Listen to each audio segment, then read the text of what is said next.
दरियाए चिनाब में मुल्तान शहर के इंतहाई करीब से सैलाब का दूसरा बड़ा रेला गुजर रहा है। यहाँ दरिया के रास्ते में दो बड़ी रुकावटें हैं। हेड मोहम्मद वाला का पुल और शेर शाह के मकाम पर बने दो पुल। यहाँ आकर पानी का रास्ता तंग हो जाता है तो पानी दोनों अतराफ में फैलना शुरू कर देता है। इस फैलते हुए सैलाब के पानी को मुल्तान शहर और आबादियों में दाखिल होने से रोकने के लिए यहाँ महकमा आबपाशी ने बहुत बड़े बड़े बंद बना रखे हैं। लेकिन अगर सैलाब का पानी इंतहाई ऊंचे दर्जे पर मुसलसल बढ़ता रहे तो इन मकामात पर भी दबाव पड़ता है और शहर को बचाने वाले बंद भी ख़तरे में आ जाते हैं। ऐसी सूरत में ब्रीचेस करके पानी का दबाव कम करना पड़ता है।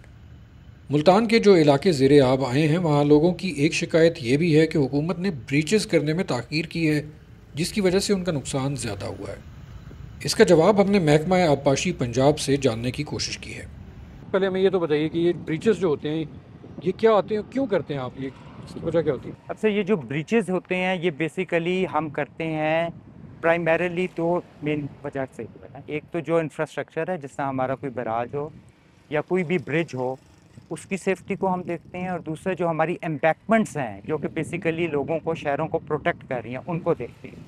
तो it is a technical committee which comprises of the DC, the irrigation officers, NHA officers, railway officers. वो यूनानिमसली एक डिसीजन बनाते हैं बेस्ड ऑन टेक्निकल ग्राउंड्स कि क्या हमारी इस जो है क्या कहते हैं इसकी प्रोटेक्शन जो स्ट्रक्चर की है वो इंडेंजर्ड तो नहीं है, या हमारा एम्बैंकमेंट इंडेंजर्ड तो नहीं है।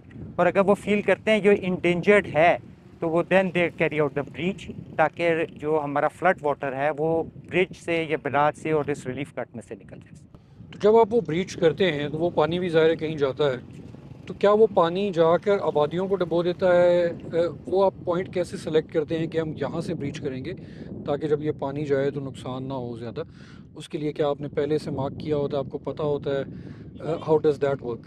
तो ये बेसिकली जो भी हमारा इरिगेशन इंफ्रास्ट्रक्चर है, जो ब्रिजेस वगैरह हैं, ये बेस्ड ऑन मॉडल स्टडीज़ होती हैं और इसके अंदर बहुत कॉम्प्लेक्स स्टडीज़ इन्वॉल्व होती हैं, और उसके बाद ये साफ उसमें डिपिक्ट किया होता है कि किस जगह के ऊपर प्रेशर बिल्डअप हो सकता है और किस जगह के ऊपर हम वाटर प्रेशर को रिलीव कर सकते हैं। उसके ऊपर ये डिसीजन मेकिंग होती है, और ये जो है ये प्री डिटर्मेंट साइट्स होती हैं, प्री डिटर्मेंट हाइट्स होती हैं, जिनके ऊपर हम ये सारा काम करते हैं।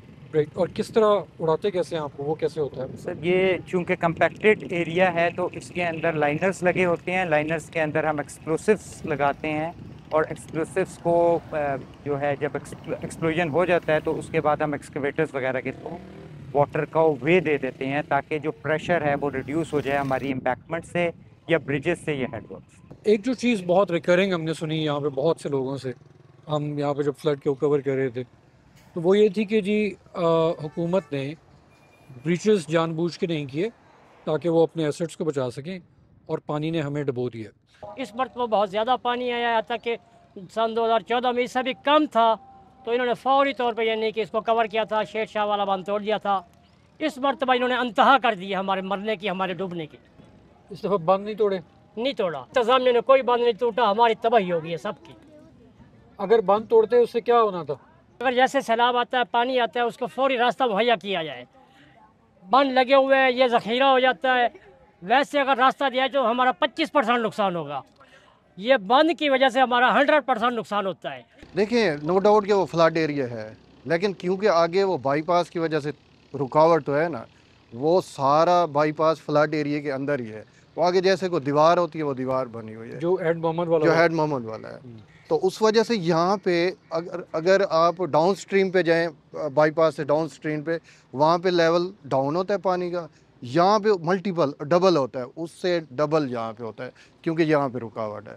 अगर ये ब्रीच टाइम पे हो जाता तो मेरे ख्याल में शायद नुकसान कम होता। उनका ये कहना था फॉर इंस्टेंस मोहम्मद वाला पे आपने ब्रीच नहीं किया तो यहाँ पे डैम की शक्ल बन गई और वो पानी जो है उसने लोगों को डुबो दिया। फिर ऐसा बिल्कुल भी नहीं है। पानी ने बेसिकली उन लोगों को हार्म किया जो within the flood plains रह रहे। देखिए ना सर, एक फ्लड प्लेन है, it is destined to take water. अगर उसके अंदर कोई बंदा रह रहा है तो अनफॉर्चुनेटली उसके पास पानी जाना ही जाना। बाकी सर ये जो बाकी लोग जो कि फ्लड प्लेन से बाहर रह रहे हैं, अल्हम्दुलिल्लाह हम 60 kilometre above this point and 100 kilometre down stream of this point, यानी कि Confluence point of Ravi and Chenab and Confluence point of Sutlej and Chenab को हम पूरा प्रोटेक्ट कर रहे हैं बाय थ्रू आर फ्लड इम्पैक्टमेंट्स जो कि इंटैक्ट हैं और उनको डे एंड नाइट वॉचिंग हो रही है, हमारी मशीनरी डिप्लॉयड है। अच्छा, मैं आपको एग्जांपल दूं, फर्स्ट करें हमने कादराबाद बराज पे ब्रिज की। अब Kadrabad barrage is the life line of the agriculture of the whole area. अगर वो बराज को कोई नुकसान पहुंच जाता है तो आपको तो पूरा एरिया ड्राउट में चला जाएगा। Breaching is a technical decision, देखो it is not to be influenced by anybody. अगर हम थ्रेट एंड सील करेंगे कि हमारी एम्बैकमेंट को या किसी बराज को या किसी ब्रिज को ख़तरा है तो हम ब्रीचिंग सेक्शन को ऑपरेट कर देंगे। इसमें तो कोई इस तरह की चीज़ ही नहीं है कि हम किसी को सेव करना चाहते हैं या किसी को सेव नहीं करना चाहते। तो जो फ्लड प्लेन्स भी थे आपके, उनके अंदर भी पानी का लेवल पहले से ज़्यादा है क्या?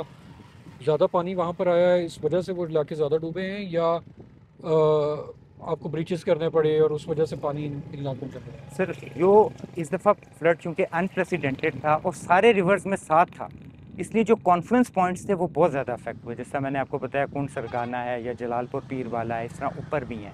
तो जो है हमारे किसी की भी एक्सपेक्टेशन से आपको पता है, और फिर ये एक फ्रेशेट नहीं है, फ्रेशेट आफ्टर फ्रेशेट है।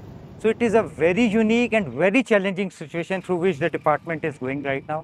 और अल्हम्दुलिल्लाह department is coming up to the expectation of the people, और वो उसको जो है बेस्ट पॉसिबल वे में लुक आफ्टर कर रहा है। We are even managing our barrage in a way कि हम कंट्रोल्ड मैग्नीट्यूड ऑफ डिस्चार्ज को आगे दें। हम ये भी इंश्योर कर रहे हैं कि हमारे बराजेस से अनकंट्रोल्ड पानी आगे आबादियों की तरफ या फ्लड प्लेन की तरफ दाखिल ना हो। हमने फर्स्ट फ्रेशर गुजारा है, दूसरा फ्रेशर गुजारा है। ब्रीच तो एक्टिव तभी होगा जब हम कोई इस तरह की कंडीशन इनकाउंटर करेंगे। अगर हमने कोई इस तरह की कंडीशन किसी भी वक्त इनकाउंटर की, साथ ही हम ब्रीच कर देंगे सर, जो मैंने आपको कंडीशंस बता दी। बाकी ये है कि सर ये मोस्टली वाटर जो है रेन वाटर से ज़्यादा इंडिया के डिस्चार्जेस हैं जो कि इन रिवर्स में आ रहे हैं। अगर इंडिया डिस्चार्ज करेगा तो हम फिर यही चैलेंज को फेस करेंगे।